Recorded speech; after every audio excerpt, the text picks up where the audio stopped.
Hi, if you're watching this, there's a good chance you're feeling burnt out or dangerously close to it. I know that feeling well. I spent years in a high pressure corporate role where everything moved so fast, the deadlines, the meetings, the expectations, and eventually my burnout. Burnout doesn't just happen overnight. And if you're working in a fast paced job like I was, it's easy to miss the signs until you're completely depleted. So today, I want to share 5 real, non fluffy things I did to start escaping that burnout without having to quit my job or move to a cabin in the woods. This is for you if you feel like you're always on, but deep down, you're running on empty.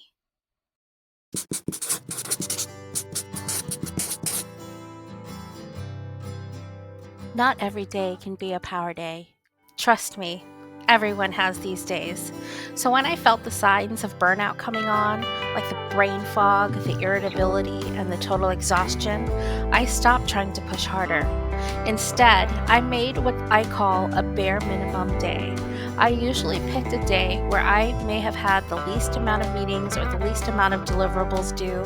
And on that day, I asked myself, what absolutely has to be done today? And what can wait?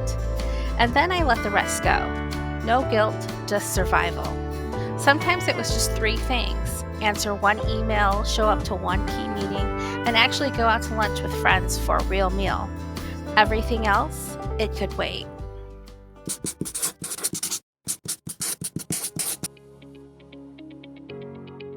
At the end of each workday, try scheduling your tasks for the next day. I know that sometimes the last thing you want to do is sit for an extra 10 minutes at your desk when you could be on your way home, but trust me, it's worth it. Burnout isn't just physical, it's mental clutter.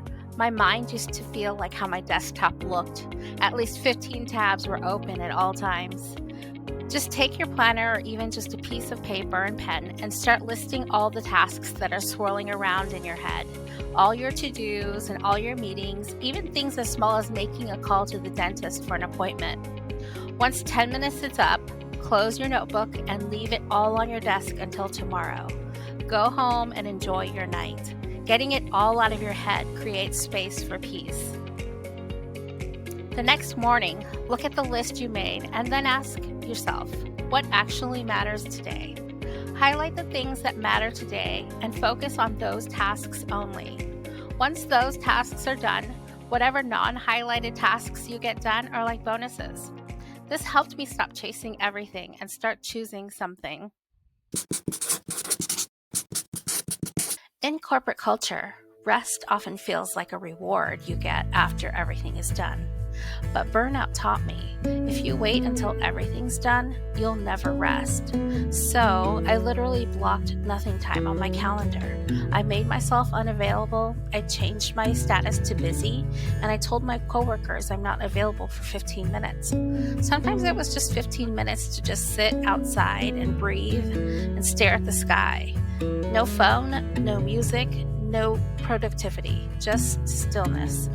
It felt awkward at first, but it brought me back to myself. Doing nothing is often the most healing thing you can do.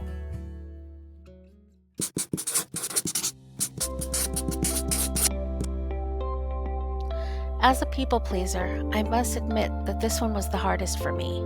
But burnout thrives when boundaries disappear. I used to be a yes machine at work. Sure, I'll take that on. Yes, I can stay late. But every yes was another inch away from my own sanity. So I started small. Where I could, I delegated some tasks and extended my own deadlines to give myself more time. So instead of saying, yes, I'll have this done for you tomorrow, I started saying, yes, I'll have this done in 2 to 3 days. You can always also say, can we revisit this next week? Or, I'd love to, but I'm at capacity. The result was never as bad as I thought it would be. I was always surprised at how understanding and accommodating my colleagues were. Burnout recovery isn't just about doing less, it's about choosing what matters more. When I was deep in burnout, even things I used to love felt like chores. So I stopped trying to fix everything at once, and instead, I focused on finding one small joy each day. Surely something good happened that day. Maybe I got a free lunch, or maybe I finished a project, or better yet, it got canceled. If I truly could not find a tiny joy, I made sure to make one happen.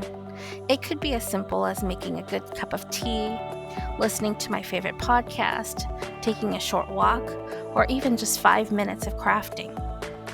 These are tiny, simple joys, but they reminded me I'm still here. I still matter, even if the world feels overwhelming.